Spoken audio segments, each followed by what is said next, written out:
Assalamualaikum warahmatullahi wabarakatuh. Teman-teman, kembali lagi di channel YouTube saya, Khairun Imam. Nah, di video kali ini kita akan menyaksikan beberapa tayangan yang sangat menarik dan juga sangat-sangat mengejutkan. Di mana saat perayaan Hari Buruh besok 1 Mei 2026, Presiden Prabowo Subianto akan dikepung 200.000 lebih kaum buruh.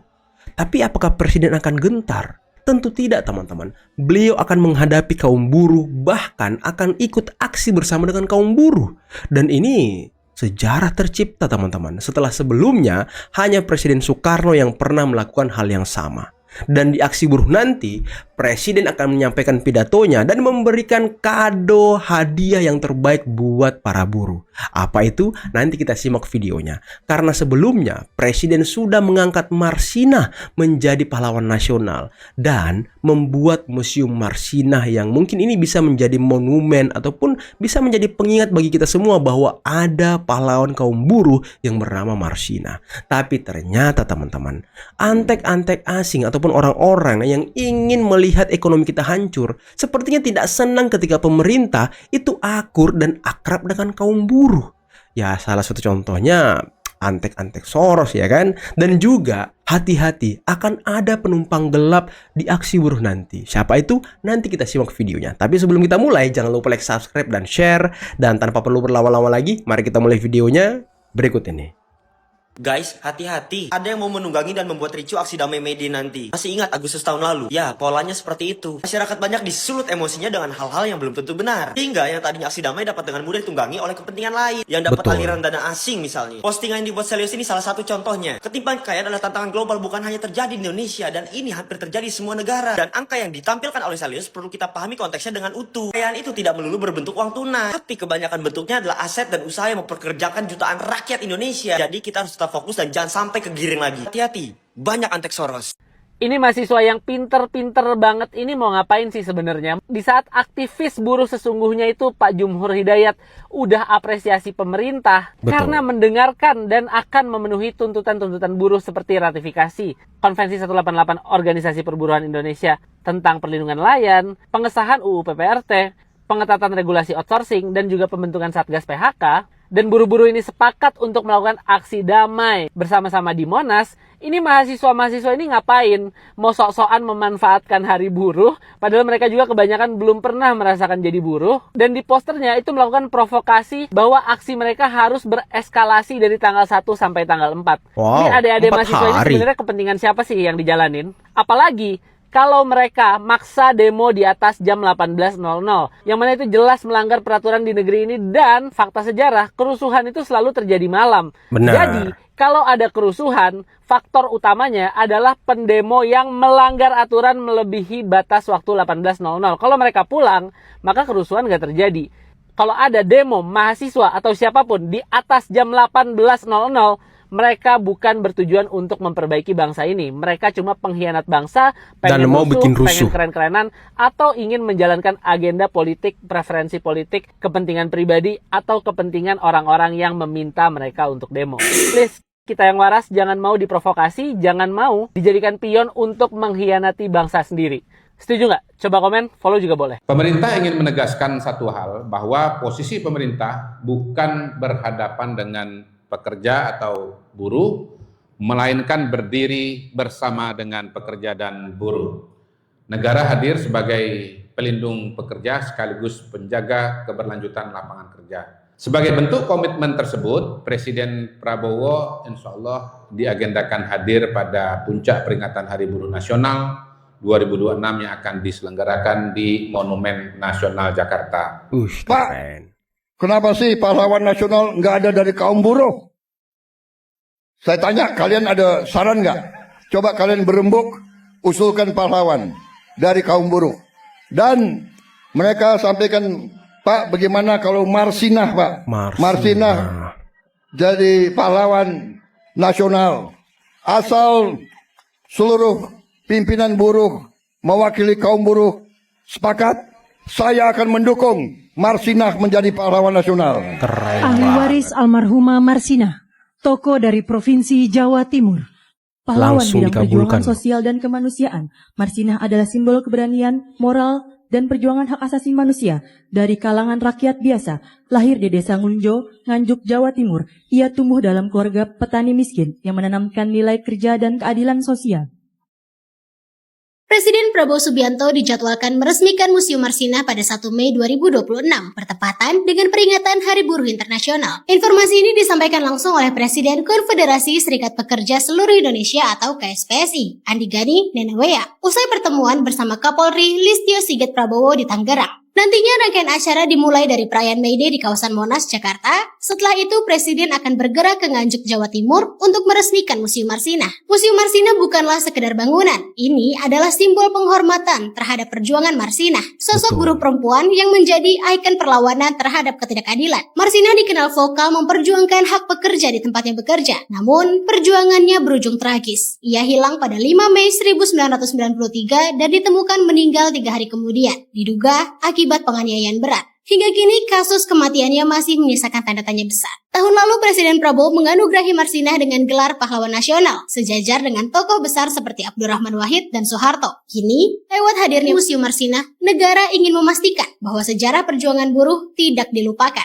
Tak hanya meresmikan Museum Marsinah, di Hari Buruh tahun ini, Presiden Prabowo juga disebut akan membawa kabar penting karena pemerintah tengah menyiapkan kebijakan strategis untuk meningkatkan kesejahteraan buruh. Di sisi lain, Polri juga mendapat apresiasi karena berhasil menyelesaikan sejumlah kasus ketenagakerjaan besar, termasuk sengketa dan PHK massal. Kapolri menegaskan stabilitas industri harus dijaga, terutama di tengah tekanan global, karena dengan iklim kerja yang aman dan kondusif, investasi bisa masuk dan kesejahteraan bersama pun bisa tercapai. Segitu dulu sedikit kali ini. Jangan lupa like, komen, share, dan pantengin terus berita menarik lainnya hanya di Garuda TV. Valid, jujur, dan akuntabel. Kalau dulu demo buruh datangin istana buat ketemu presiden, nah sekarang presiden yang datang ke demo. Presiden datang. Jadi Pak Prabowo ini kan ternyata emang presiden kedua setelah Soekarno yang datang ke acara May Day buat ketemu sama ribuan massa buruh. Jadi ternyata presiden-presiden sebelumnya kayak Bu Megawati, Pak SBY, Pak Jokowi, kalau May Day itu cuma ucapin formal, press release, posting sosial media, atau ngundang perwakilan buruh ke istana. Nah baru di era Prabowo lagi, ribuan massa buruh pas May Day disamperin sama dia. Ada orasi pula, gue yang nonton deg-degan Pak. Soalnya presiden ini kan statusnya kepala negara ya, ngadepin ribuan massa buruh. Opsinya cuma dua, antara Pak Prabowo ini diterima atau disorakin abis-abisan sama massa. Tapi kalau kita lihat May Day 2025 tahun lalu, Pak Prabowo kan turun juga tuh. Beliau sangat diterima sih emang. Tapi pasti ada yang bilang, presiden gak ngucapin divit, masa cuma di IG story doang, dasar gak punya empati. Siapa tuh? Untuk kedua kalinya, Presiden Prabowo Subianto akan menghadiri perayaan Hari Buruh Internasional May Day di Monas tanggal 1 Mei 2026. May Day 2025 kemarin beliau juga hadir, paten Bapak ini. Saya melihat begini, Presiden Prabowo Subianto ini memiliki sentuhan berbeda kepada teman-teman buruh. Beliau lebih akrab, lebih emosional, lebih merangkul, lebih akomodatif. Mau bukti? Kita tentu tidak lupa, hanya di tangan beliau, salah satu simbol perjuangan buruh, Marsinah, diangkat menjadi pahlawan nasional. Ini luar biasa. Oke, kita kembali ke Hari Buruh, May Day. Saya selalu mengatakan begini, sejarah Hari Buruh itu adalah sejarah pengorbanan, bukan sekedar perayaan. Kita ingat tragedi Haymarket 1886 di Chicago, di mana keringat dan darah para buruh tumpah demi menuntut hak paling dasar mereka, martabat waktu kerja 8 jam. Perjuangan itu adalah misi mulia untuk memanusiakan manusia. Itulah sebabnya memperingati May Day berarti merawat api kehormatan para pejuang buruh terdahulu. Namun kehormatan itu tidak boleh kita kotori dengan aksi-aksi anarkis yang tidak bertanggung jawab. Kerusuhan, perusakan fasilitas publik, atau tindakan provokatif bukanlah representasi dari kekuatan buruh, melainkan tanda melemahnya daya tawar intelektual. Tindakan anarkis hanya akan memberikan stigma negatif bagi gerakan buruh, menjauhkan simpati publik, dan memberikan alasan bagi kebijakan